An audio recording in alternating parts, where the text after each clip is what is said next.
Uh, can everyone hear me? Yes? Okay, cool. Ready to start? Okay.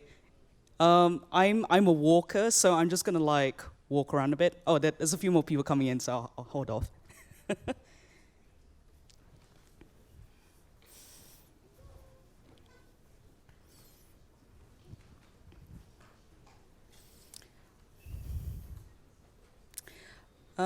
Can I ask how many people here have any kind of game audio or music experience? Just a bit, okay. So mostly people here are mostly developers, I assume. I'm gonna assume that. Okay, thank you.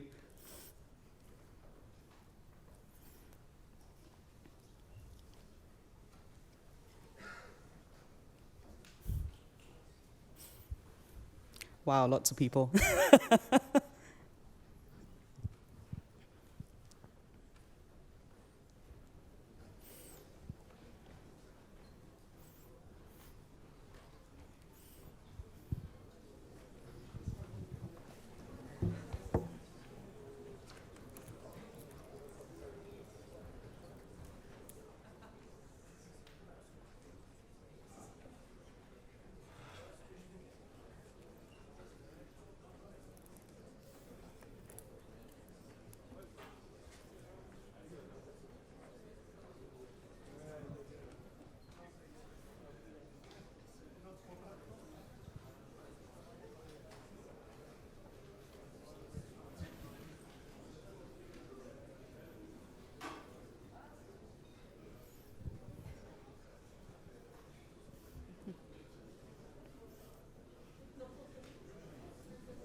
All right, cool. That looks like seems to be settling down. All right, I'm just gonna start anyway. So, hi everyone. I hope you all can hear me okay. Just give a shout if you can't. So today I'm going to give a talk on how to talk and work with game composers. So I will go through stuff like audio terminology, some game design stuff, and how you can enhance your player experience. I've also put up my Twitter handle and a hashtag, so if we don't have time to do in Q&A, you can always catch me on Twitter. So who is JDWasabi? So I'm JDWasabi. JDWasabi is actually my alias because I have a ridiculously long surname, which is unpronounceable, and it's just prone to spelling errors. So JDWasabi is my artist name. I'm a game music composer, I'm a sound designer, and an audio culture consultant. So that means I write music for computer games or interactive media, film, whatever. I also do sound design, so that will be stuff like UI, assets, audio, and an audio culture consultant, which means that I try to give you an insight about how different types of audiences may react to your game through the audio. I love Japanese role-play games. I think they are amazing, and I love exploring new worlds, and I really like horror games. Yep, this is me. You may know me from Dragonfin Suit, which is one of the biggest titles I've worked on so far. It is a dungeon crawler game, and I wrote the soundtrack to it. Outside of game audio, I play Javanese gamelan, which are these giant gongs over here. And I also play Japanese Taiko Drums, which you can see over here. And that's me going nuts on the drum there. Cool. So who is this talk for, and what will it cover? So the question I asked earlier was like, are you mostly devs with little or no audio experience? Or are you mostly just here to focus on the game design? So anyway, I want to give you some tips on how you can communicate with your audio designer or your musician or whoever is on your audio team. The main problem I find when talking with developers is that there is a certain language barrier because there are so many terms which we can use to kind of speak to each other, but still not quite meet each other in the middle. So I'm hoping that if I can break down certain terms for you, you'll be able to speak to your designers a bit better. So in this particular talk here, I will cover basic audio and music terms, just in case. I will talk a little bit about the audio production flow within your game dev, why audio matters, and cultural impact. So if you're like me, first starting to get into game dev, you may have seen something like this, where it's just an alien language and you have no idea what it means. I actually need to sit down and look at this properly to understand it still. That's me personally. Or you have something like this, which is on your door, which is a digital audio workplace? No.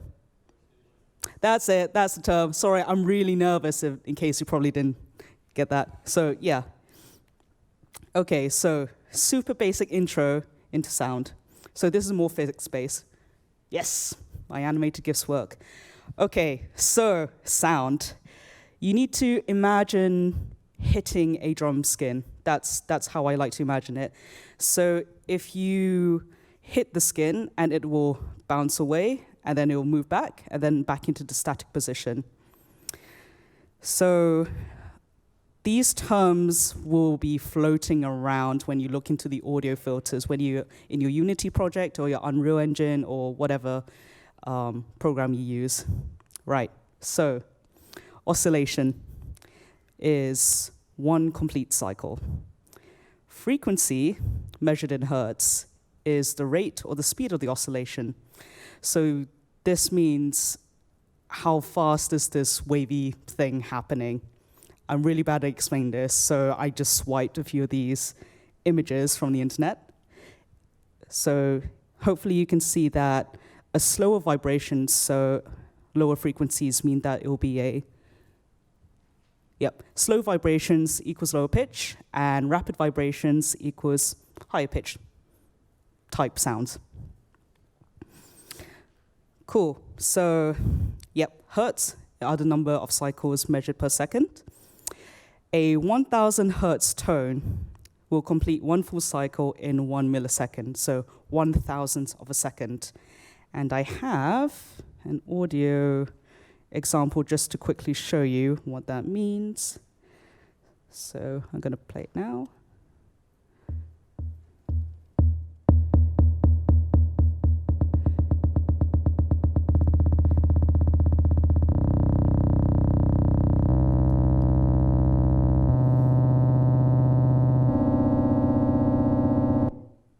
Okay, so that's basically how, if you can think of each of those beats were like that one cycle, and then when you increase the rate, so the frequency, everything begins to sound into one tone. And I will get back to my slideshow. Cool. Okay, so sound is made up of lots of different frequencies. So all those little cycles are happening in the thousands. So we have this EQ range over here, where it's the low end, low mids, mid-range, high mids, and high ends, which means that we have hertz over here, then we have kilohertz, and then you have amplitude or decibels. That just basically means how loud these frequencies are happening. So a sound is made of a single or multitude of frequencies at different hertz and loudness. I don't know. I was very sleep deprived when I wrote this. All right, cool. So this is just a quick example of the different qualities of sound. So even though we have these sounds played at the same notes. So this is piano A. A note.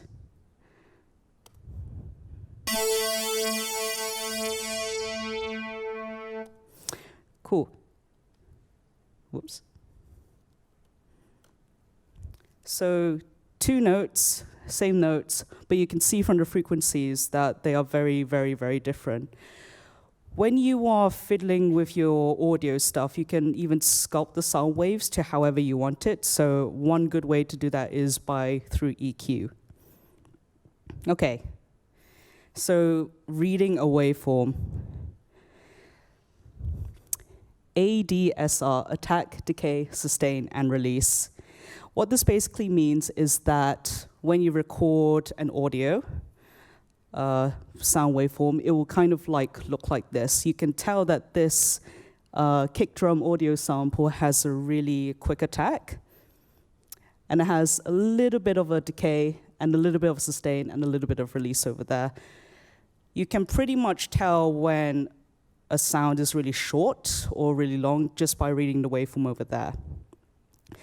And then through this, I can read that the left and the right-hand side of the audio is pretty much balanced for both sides. So that basically means that you have different channels. So your right channel and your left channel, the signal is being very balanced through both of them.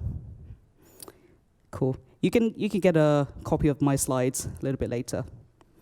Okay, so some audio mixing and filter effects.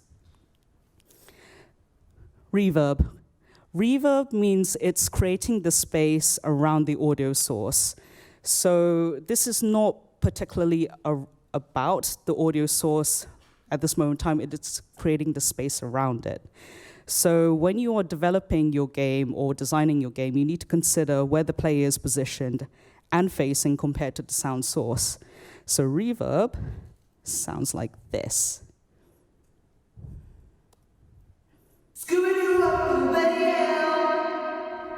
Right, it sounds like the ladies in the bathroom, right?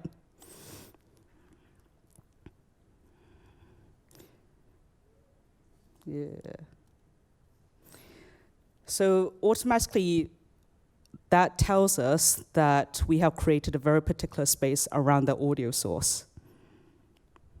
Cool. Delay. Delay can also be termed as echoes, but if you're talking to an audio person, it's best to use the term delay because when we are audio mixing within our DAWs, it doesn't, well, echo, the term echo is there, but just to clarify things that you do actually mean echo, you should use the term delay. So delays sound like this.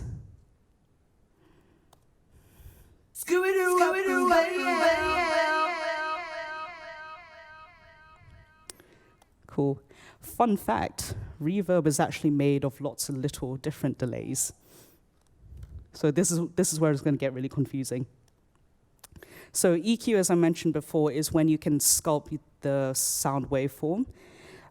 You can do this to your advantage in terms of creating different quality sounds. So for example, this is a low-pass filter. Okay, I wrote in my slideshow that it sounds like an underwater, but you can also say that, oh, it sounds like you're in the next room, kind of thing with the door closed. High pass. It sounds like it's through like a phone or a walkie-talkie or something. You can spend hours sculpting your waveform. Cool. Okay, some basic elements of music.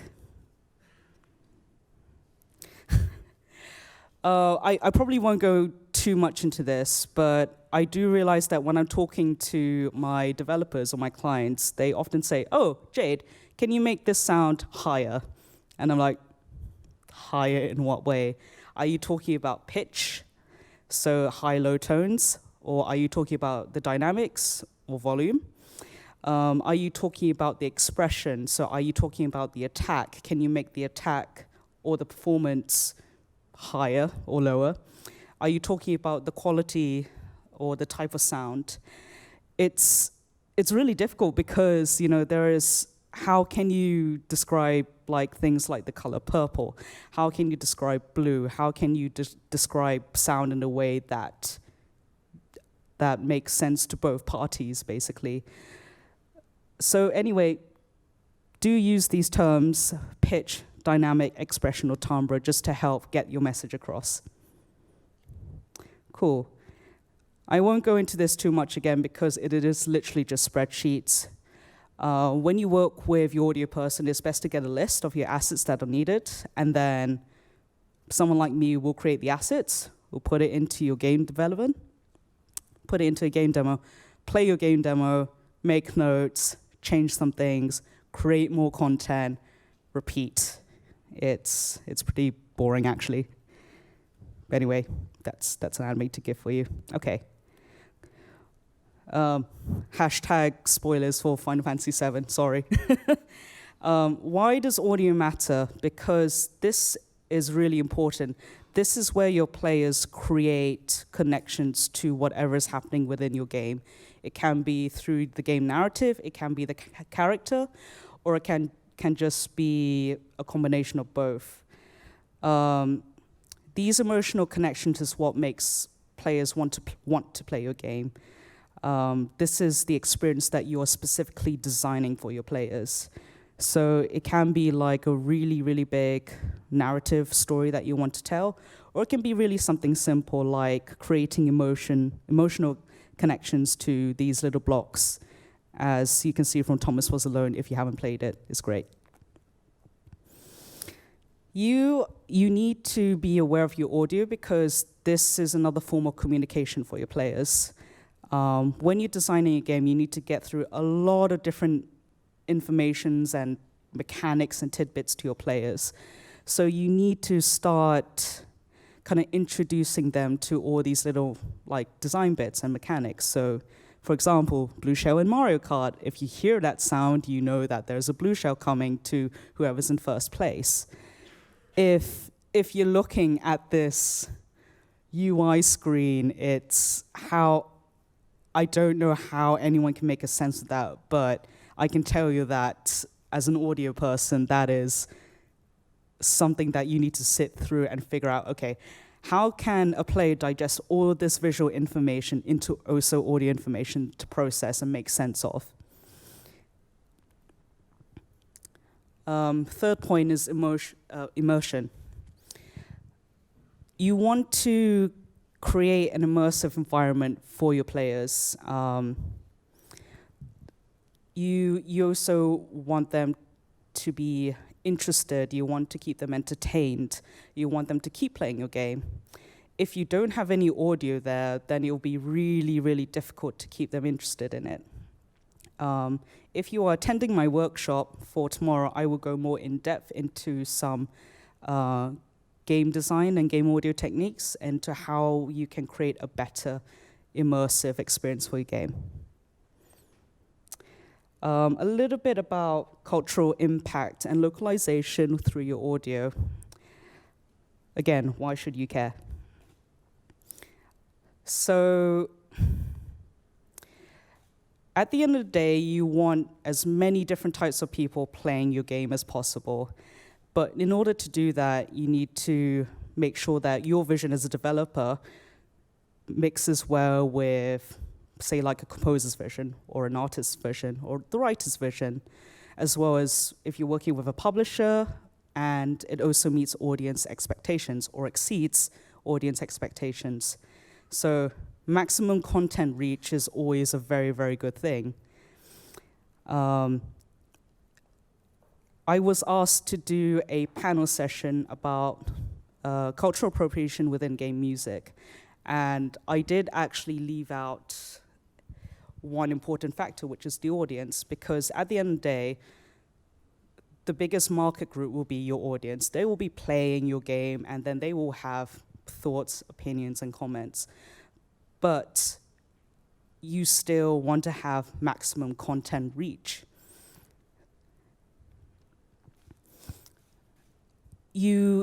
And in order to have maximum content reach, you need to be aware of all these different types of people within your market. So for example, are there any accessibility things that you can put in? For example, this is the controller here, which is not quite common, but I am hoping that it will be a little bit more common for more people to play games. For Devotion, there was a semi-political visual asset that was left into the game, and now that game is no longer accessible to be played because of that incident. So, you're creating all this work and putting all this work into your game only for it to be pulled out because of something like that. That's a real shame, I find. I put Grim Fandango in there because actually if you try to cater and market Grim Fandango to the Chinese market, they'll feel really uncomfortable about it because I'm Chinese, we have a very, very different relationship to death and the dead and our ancestors. So this is a very different approach and a different relationship already to a lot of narrative aspects within the game. If you want to have LGBT content, that is something that you want to be faithful to. If you are reaching out to a different audience, you have to cater for people who are non-gamers, who may not necessarily have a lot of previous knowledge or experience with games. Sleeping Dogs I put there because they had a really nice way of interweaving Cantonese. It's based in Hong Kong. It's like basically GTA set in Hong Kong. So they had like very, very different levels of languages in there, which I found really interesting since I've never really played a game in Cantonese. So that was really nice for me to experience as someone who is familiar with the language. So again, it's not just, I'm making a game. You are creating a lot of personal experiences for your audience, and that is something that you want to finalize and you want to polish and cherish. So I'm going to end my talk again. So there are so many different elements within your game that you need to tweak and fine-tune and balance, because you should care because it maximizes the reach of your content and therefore maximizing sales. At the end of the day, game dev is all about business, and you want to keep your studio afloat. You want to keep creating content, and you need to make sure you are alive. You have rent to pay. And that's pretty much my talk. I hope I made some sort of sense there. Thank you for listening, and please enjoy the day. Thank you.